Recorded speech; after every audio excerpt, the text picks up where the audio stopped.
సామాజిక వర్గం చుట్టూ వైసీపీ ప్రదక్షిణలు చేయడం వెనక ఉన్న అసలు రహస్యం ఏంటి? మొన్నటి ఎన్నికల్లో తగిలిన ఘోర పరాభవానికి కారణం కాపు సామాజిక వర్గం తమకు దూరం కావడమేనని జగన్ ఆలస్యంగా గ్రహించారా? అందుకే అంబటి రాంబాబు అరెస్టును అడ్డుపెట్టుకుని మళ్లీ కాపు కార్డును తెరపైకి తెచ్చారా? ఓట్ల కోసం వస్తున్న వైసీపీకి పవన్ కళ్యాణ్ సంధించిన ఆ పవర్ఫుల్ ప్రశ్నలేంటి? వైసీపీ నమ్ముకున్న ఈ కాపు రాజకీయం ఆ పార్టీకి పూర్వ వైభవాన్ని తెస్తుందా, లేక పవన్ కళ్యాణ్ ఇచ్చిన కౌంటర్తో వైసీపీ వ్యూహం పూర్తిగా అభాసుపాలు కాబోతుందా?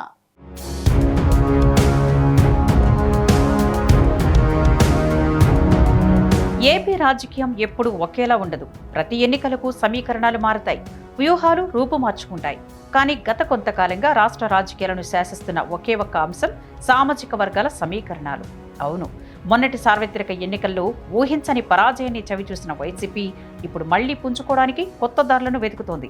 అందులో భాగంగానే నిన్నటి వరకు పక్కన పెట్టిన బలమైన కాపు సామాజిక వర్గంపై ఇప్పుడు వైసీపీ అధిష్టానం ప్రత్యేక దృష్టి సారించింది. మొన్నటి వరకు అధికారం చేతిలో ఉన్నప్పుడు కాపు నేతలను, కాపు సామాజిక వర్గాన్ని తీవ్రంగా నిర్లక్ష్యం చేశారనే ఆరోపణలు ఎదుర్కొన్న వైసీపీ ఇప్పుడు సడన్ గా రూట్ మార్చింది. ఇటీవల మాజీ మంత్రి అంబటి రాంబాబు అరెస్టు వ్యవహారం కావచ్చు, లేదా పార్టీ అంతర్గత సమావేశాలు కావచ్చు, ప్రతి చోట కాపు నేతలను ముందుంచేలా వైసీపీ అధిష్టానం సరికొత్త రాజకీయాన్ని తెరపైకి తెచ్చింది.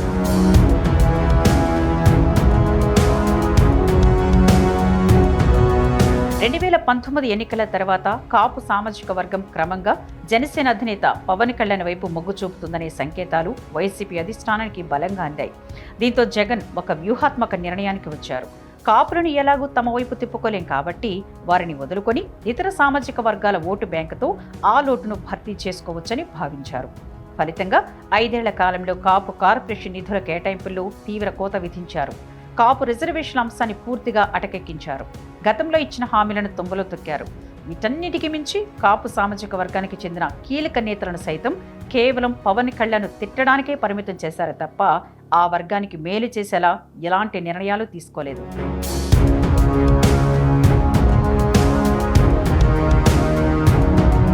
ఎప్పుడైతే ఒక వర్గాన్ని తక్కువ అంచనా చేస్తారో దానికి తగిన శాస్తి ఎన్నికల రూపంలో జరుగుతుంది.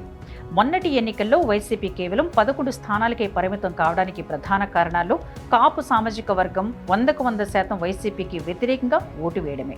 కూటమి ఏర్పాట్లో పవన్ కళ్యాణ్ చూపిన చొరవ కాపు ఓట్లను ఎక్కడా చీలిపోకుండా ఒకే తాటిపైకి తెచ్చింది.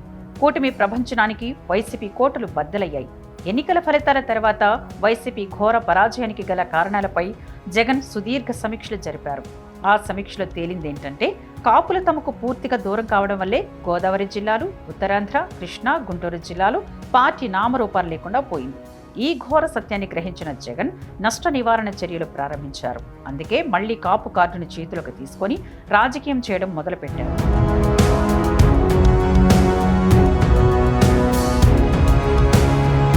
వైసీపీ మళ్లీ కాపు రాజకీయం మొదలుపెట్టిందో లేదో అక్కడ అలర్ట్ అయిపోయారు జనసేనని పవన్ కళ్యాణ్. ఇటీవల జరిగిన జనసేన పార్టీ విస్తృత స్థాయి సమావేశంలో పవన్ కళ్యాణ్ వైసీపీ మైండ్ గేమ్కు గట్టి కౌంటర్ ఇచ్చారు. వైసీపీ నేతల అసలు రంగును జనం ముందు పెట్టారు. పవన్ కళ్యాణ్ స్పష్టంగా ప్రశ్నించారు. గత 5 ఏళ్ల కాలంలో కాపులను దారుణంగా అవమానించింది మీరు కాదా? మీ అధికారం కోసం, మీ అహంకారం కోసం ఆ సామాజిక వర్గాన్ని తొక్కేయాలని చూసింది నిజం కాదా? ఇప్పుడు ఎన్నికలు ఓడిపోగానే మళ్లీ కాపులు గుర్తుకొచ్చారా అంటూ సూటిగా నిలదీశారు. అంతేకాదు, జనసేన పార్టీని కేవలం ఒకే ఒక్క కులానికి పరిమితం చేసి దానికి ఒక కులముద్ర వేయాలని వైసీపీ మొదటి నుంచి కుట్రలు చేస్తోందని పవన్ మండిపడ్డారు. జనసేనను ఒక కుల పార్టీగా చూపిస్తే ఇతర సామాజిక వర్గాలు జనసేనకు దూరం అవుతాయని వైసీపీ ఎత్తుగడ వేసిందని పవన్ కళ్యాణ్ బట్టబయలు చేశారు. జనసేన సిద్ధాంతాల గురించి కొంచెం మీకు చెప్పాలి. అంటే మీరే తిట్లు తింటారు. మీ వాడికి కన్ఫ్యూజన్ ఉంది. ఒకరోజు సనాతన ధర్మం అంటాడు, ఇంకో రోజు ఆ కులం అంటాడు, ఇంకో రోజు ఇది అంటాడు. అలాగే బిడ్డ మీకోసం అన్నీ చెప్తాను నేను. అంటే జనసేన ఎప్పుడు కులాల గురించి, మతాల గురించి మాట్లాడద్ది. అంటే నేనేం చెప్పాను, మనకున్న 7 సిద్ధాంతాల్లో కులాలని కలిపే ఆలోచన విధానం, మతాల ప్రస్తావన లేని రాజకీయం. అసలు ఇలా కుదురుద్దా అంటారు. ఒక ఉన్నతమైన ఆశయం పెట్టుకుంటాం.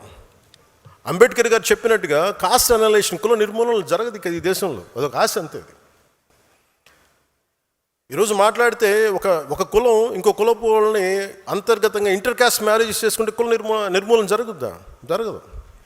నన్ను ఒక ప్రాంతానికి పరిమితం చేయాలని వస్తే మన సాంబశివుడు లాంటి వచ్చి అన్న నువ్వు ఆంధ్ర కాదు, నువ్వు తెలంగాణ, నువ్వు భారతీయుడు అన్న. కులానికి పరిమితం చేయాలని చూశారు, ప్రాంతానికి పరిమితం చేయాలని చూశారు. నేను కులంలో పుట్టా, కానీ ఒక కులం కోసం పనిచేయడానికి రాలా, దేశం కోసం పనిచేయడానికి వచ్చాం, సమాజ స్థాపన కోసం వచ్చాం. ఈ మధ్యన వైసీపీ నాయకులు కూడా ఏదో కొంచెం 2-3 సందర్భాల్లో మన వాళ్ళు డేటా పంపిస్తే, మీరు కాపులకి ఏం చేశారు ఇవన్నీ మాట్లాడుతుంటే, నేను ఒక కాపుల కోసం ఆలోచించడం రాలా. నేను రెల్లి సమాజం గురించి ఆలోచిస్తాను, మాల సమాజం గురించి ఆలోచిస్తాను, మాదిగ సమాజం గురించి ఆలోచిస్తాను, బీసీల సమాజం గురించి ఆలోచిస్తాను, అన్ని ఉన్నత సోకాళ్ళు ఓసీ కాస్టుల గురించి ఆలోచిస్తాను, అందరూ బాగుండాలని ఆలోచిస్తాను. నేను దయచేసి ఒక కులానికి పరిమితం చేయాలనుకున్నా, ఒక ప్రాంతానికి పరిమితం దాన్ని మీరు ఎదురుదాడి చేయండి, మన అందరి కోసం పనిచేస్తాం. ఇక్కడ మనం ఒక ముఖ్యమైన విషయాన్ని విశ్లేషించుకోవాలి. వైసీపీ నమ్ముతున్నట్లుగా ఇప్పుడు అంబటి రాంబాబు లాంటి నేతలను రంగంలోకి దించి కాపు సెంటిమెంట్ను రగిలిస్తే కాపు సామాజిక వర్గం మళ్లీ వైసీపీ వైపు వస్తుందా? ఖచ్చితంగా రాదనే సమాధానమే రాజకీయ క్షేత్రం నుంచి వినబడుతుంది. ఎందుకంటే ముద్రగడ పద్మనాభం లాంటి సీనియర్ కాపు నేతను ఎన్నికల ముందు వైసీపీలో చేర్చుకున్నా కూడా కాపు ఓటర్లు జగన్ వైపు చూడలేదు. దానికి కారణం పవన్ కళ్యాణ్పై ఉన్న నమ్మకం, కూటమి ప్రభుత్వంపై ఉన్న ఆశ.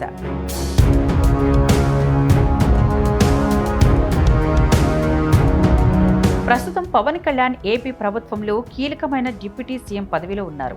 కాపు సామాజిక వర్గానికి చెందిన ఎంతో మంది నేతలు ఈ రోజు కూటమి ప్రభుత్వంలో మంత్రులుగా, ఎమ్మెల్యేలుగా కీలక స్థానాల్లో ఉన్నారు.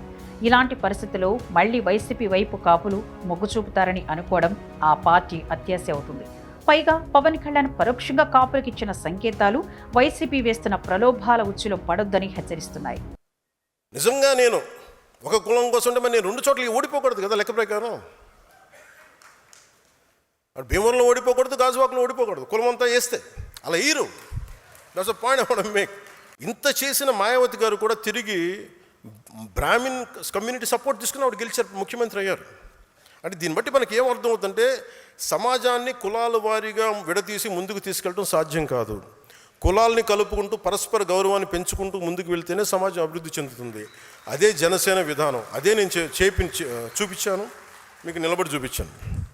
వైసీపీకి ఇప్పుడు ఇది ఒక పెద్ద ఇబ్బందికర పరిస్థితి. ఒకవైపు క్షేత్రస్థాయిలో పార్టీ కేడర్ చెల్లాచెదరవుతుంది, మరోవైపు నమ్ముకున్న సామాజిక వర్గాల సమీకరణాలు ఫలించడం లేదు. కాపుల ద్వారా మళ్లీ రాజకీయ పూర్వ వైభవాన్ని సంపాదించుకోవాలని జగన్ ప్లాన్ చేస్తుంటే, దానికి పవన్ కళ్యాణ్ వేసిన చెక్ వైసీపీని మరింత రక్షణాత్మక ధోరణిలోకి నెట్టేసింది.